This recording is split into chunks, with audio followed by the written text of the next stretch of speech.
let's go over to Bama. Let's talk about Justice Haynes. Stud. Stud? I mean, look, it's I wouldn't say it's actually the most crowded running back room that Alabama's ever had. Like it feels like this is an opportunity for Justice Haynes to make a big jump. You got a guy like Jam Miller in there, who I think is pretty good. I know you love Jam Miller. But the reality is Justice Haynes, I mean, he's another one of those guys that Alabama went into Georgia's backyard and just picked him up. Said, yep, if you know what Buford High School is in Georgia, if you're a big recruiting guy, you absolutely know what that is. If you live in Georgia, you absolutely know what that is. But that is just, you talk about breeding talent. 5'11", 205 pounds. Look, you saw him. If ever, I mean, I'm assuming everyone that's watching has got a chance to see Alabama play Michigan in the college football playoff game, but you saw him early in that second half, and he kind of got going. And I never understood why they never went back to him.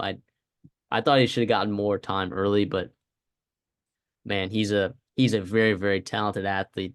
And we're gonna see. I mean, it is gonna be a different offensive line there. You're gonna have what's nice though is you get the transfer Parker Brailsford. He'll probably play center or guard for you. And you get Tyler Booker back, Elijah Pritchett, hopefully he can take a big time step. Uh, you're not gonna have oh gosh, what's his name? He's over at Iowa now. Caden Proctor. Okay, you're not gonna have Caden Proctor anymore, but that doesn't mean that, or no JC Latham either, but that doesn't mean you're not going to have talent on this offensive line. So I also trust Kalen DeBoer's offense. Like they can run the ball, and we saw what they did in the second half of the year last year. It was only because of the running game that they were able to actually effectively kind of take that step forward that they needed to with their offense. Um, I think Justice Haynes could be very, very, very key breakout name to watch this year. Plus, if Jalen Milroe wins that job, how how much more open does that running attack become for Justice Haynes? Oh, tremendously. We talked about it with Aiden Childs, right? Like adding an extra number for you, the plus one, because your quarterback is a threat to run the football. You have to account for him some way. That opens up running lanes for Justice Haynes or Jalen Moreau, whoever it is running the football. Yeah, we love Justin Haynes. Obviously, we loved Roy Dell Williams. He's out in Florida State. I like Jason McClellan a lot. He's up in the NFL now. It's Justice Haynes' signs. Jam Miller, you mentioned I love him. I do, but I think he's more of a third down back, move him around, elite athlete, get him in space. Justice Haynes is the guy you can get the ball 20 plus times a game and really be effective.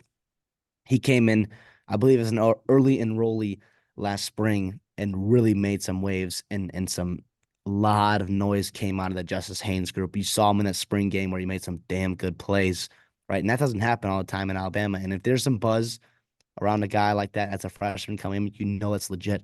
And you saw it at times. And like you mentioned, that Michigan game, he came in and he gave you some real spark and some real juice, fresh legs to come in there at the end of the season. And I thought they were going to continue riding him, like you mentioned, and they didn't. I think he's going to continue that momentum, though. You mentioned Washington running the football. Dylan Johnson was such a key part for them. And a lot is made of the wide receiver group that Kalen DeBoer can assemble and how Ryan Grubb took advantage of them. But Dylan Johnson was a 1,000-yard rusher as well. That he was massive, and Justice Haynes, a guy that can really take advantage of that as well. You mentioned obviously if it is Milroe, right, it helps him in the run game as well. But also they're going to be breaking in a quarterback in a new system regardlessly. So having an effective running back and running game is key for them and DeBoer to really lean on. And also without Ryan Grubb as well. You got Nick Sheridan coming in at OC. DeBoer is going to have a hand in play calling probably, but regardless, having a guy that you can just lean on. Hey, you're getting the ball 22 times a game, and everything else we'll figure out is awesome. Is massive, especially in the SEC. Now, is the depth there in that room? We'll see how big of a leap that Richard Young takes, behind Justice Haynes. But regardless, though, I love the way he's getting after it this offseason, and I think he can really break out. And obviously, Buford just pumps out talent. You know he was going to be ready to play day one, and he was. And this is year two. We think a real bump is coming for him. Absolutely. Plus, like I their defense was elite last year, right? But you lose Chris Braswell, you lose Dallas Turner, you lose Terry Arnold, you lose Kool-Aid McKinstry. I mean, luckily you return Deontay Lawson, so some continuity in the linebacker room. You return Tim Smith, you get Jaheim Otis, you get Malachi Moore, you get Damani Jackson in the transfer portal. But we'll see what that defense looks like. We'll see what it looks like. It should be, I still think it'll be pretty good.